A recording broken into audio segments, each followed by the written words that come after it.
ఈ వీడియో చూసే ముందు ఓం నమ శివాయ అని కామెంట్ చేయండి. ఈ నెల ఫిబ్రవరి 17వ తేదీన మంగళవారం రోజు అమావాస్య వచ్చింది.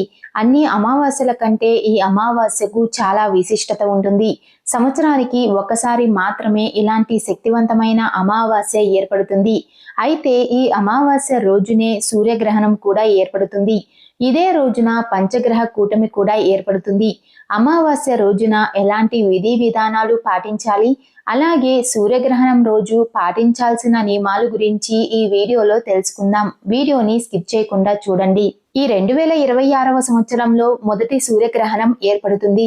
ఫిబ్రవరి 17వ తేదీ మంగళవారం రోజు మధ్యాహ్నం 3:26 గ్రహణం ప్రారంభమై రాత్రి 7:57 గ్రహణం ముగుస్తుంది. సూర్యగ్రహణం మరియు అమావాస్య మంగళవారం రోజు రావడం ఎంతో విశిష్టమైనది. ఈ రోజున ప్రతి ఒక్కరూ ఇంట్లో పూజలు, పేదవారికి దాన ధర్మాలు చేస్తే చాలా మంచిది.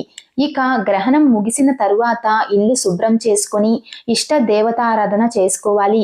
అనంతరం పితృతర్పణాలు విడవడం, ప్రత్యేక పూజలు ఆచరించడం శుభప్రదం.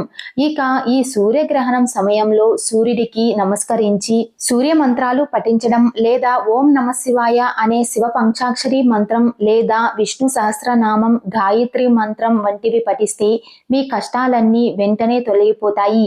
సూర్యగ్రహణం, అమావాస్య ఒకే రోజు వచ్చాయి కాబట్టి ఈ రోజున కుదిరితే నదీ స్నానం చేయడం, ఆ తరువాత పితృదేవతలకు పిండ ప్రదానం చేస్తే ఎంతో పుణ్యం చేకూరుతుంది అని పండితులు అంటున్నారు. ఈ రోజున పితృ కార్యాలు నిర్వహించడం వల్ల పితృదేవతల ఆశీర్వాదంతో మీకు అష్టైశ్వర్యాలు కలుగుతాయి.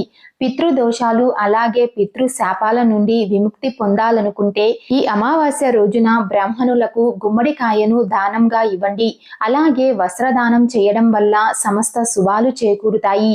అదేవిధంగా ఉప్పు, గోధుమలు, నెయ్యి, బియ్యం ఇలా ఏదో ఒకటి దానం చేస్తే పితృదోషాలన్నీ తొలగి సిరి సంపదలు, ఐశ్వర్య ప్రాప్తి కలుగుతుంది. అలాగే ఎలాంటి దోషమైనా వెంటనే తొలగిపోతుందని నమ్మకం. ఇక ఈ గ్రహణం సమయంలో జుట్టు కత్తిరించుకోవడం, నిద్రపోవడం, పళ్ళు తోముకోవడం వంటి పనులు అస్సలు చేయకూడదు. ఈ గ్రహణం రోజు గర్భిణీ స్త్రీలు చాలా జాగ్రత్తగా ఉండాలి.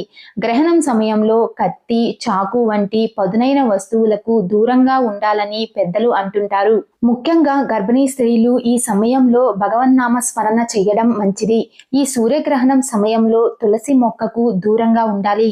గ్రహణం ముగిసిన తరువాత తలస్నానం చేసి తులసి మొక్కకు నీళ్లు పోసి దీపం పెడితే లక్ష్మీ కటాక్షం లభిస్తుంది.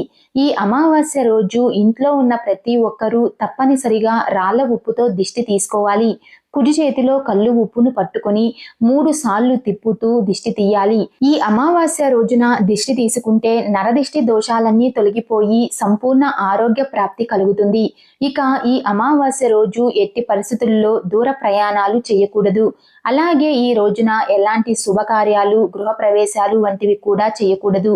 అమావాస్య రోజున కొత్త వస్త్రాలు, కొత్త వాహనాలు, అలాగే కొత్త ఆభరణాలు కూడా కొనకూడదు. ఇక నరదిష్టి సమస్యలతో, దీర్ఘకాలిక సమస్యలతో బాధపడేవారు ఈ అమావాస్య రోజున కాలికి నల్లదారం కట్టుకోండి. అలాగే విపరీతమైన ధనలాభం పొందాలనుకునేవారు ఈ అమావాస్య రోజున ఓం శ్రీ మహాలక్ష్మి దేవియే నమః అనే మంత్రాన్ని 21 సార్లు జపించండి. మీ ఇంటి సంపద విపరీతంగా పెరుగుతుంది. అయితే ఈ అమావాస్య రోజున పొరపాటున కూడా బియ్యం, గోధుమలు, చీపురు ఈ 3 వస్తువులను అస్సలు కొనకూడదు. అలాగే ఈ రోజున ఎవరూ కూడా నలుపు రంగు వస్త్రాలను ధరించకూడదు. ఇంట్లో ఉన్న పసిపిల్లలను బయటకు తీసుకురాకూడదు. మీ ఇంటికి ఉన్న అపమృత్యు దోషాలన్నీ తొలగిపోవాలంటే ఈ అమావాస్య రోజు మర్రి చెట్టుకు పసుపు, కుంకుమలు వేసి ఒక చిన్న దీపం వెలిగిస్తే మీ కుటుంబానికి ఉన్న అపమృత్యు దోషాలన్నీ తొలగిపోయి ఐశ్వర్య ప్రాప్తి సిద్ధిస్తుంది. ఈ అమావాస్య రోజున గాయత్రి మంత్రాన్ని చదవడం లేదా కనకదార స్తోత్రాన్ని చదివితే కోరిన కోరికలన్నీ వెంటనే నెరవేరుతాయి. అదే విధంగా ఈ అమావాస్య రోజున శివాలయానికి వెళ్లి శివుడికి నీటితో అభిషేకం చేస్తే శివానుగ్రహం ఖచ్చితంగా మీకు లభిస్తుంది. ఈ అమావాస్య రోజున చనిపోయిన మీ తల్లిదండ్రులను అలాగే తాత ముత్తాతలను పూజించకపోతే మీ ఇంటికి పితృదోషం ఏర్పడుతుంది. ఈ వీడియో మీకు నచ్చినట్లయితే లైక్ చేసి షేర్ చేయండి. ఇలాంటి మరిన్ని అప్డేట్స్ కోసం మా ఛానల్ని సబ్స్క్రైబ్ చేసుకోండి.